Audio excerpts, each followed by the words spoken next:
710 মিনিটে কত ঘন্টা কত মিনিট হয়? এই ঘন্টা মিনিটের অঙ্কটি কিভাবে করবে তা আমি তোমাদের দেখাচ্ছি।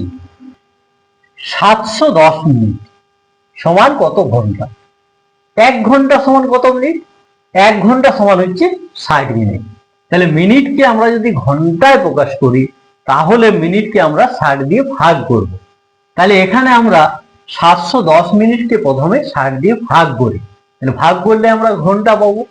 তাহলে 60 দিয়ে ভাগ করছি 710 কে। 60 এককে 60, বাকি থাকছে কত? বিয়োগ করি 1, 7 থেকে 6 গেলে 1, 0 নেমে গেল 110। 60 দিয়ে আবার যাবে 1 দিয়ে 60, বাকি থাকছে 50।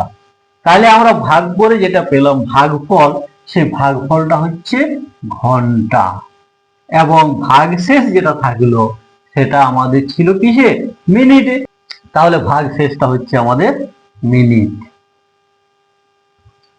তাহলে অতএব 710 মিনিট সমান 11 ঘন্টা 50 মিনিট। উত্তর। ভিডিওটি ভালো লাগলে চ্যানেলটি লাইক করো, সাবস্ক্রাইব করো এবং বন্ধুদের সাথে শেয়ার করো।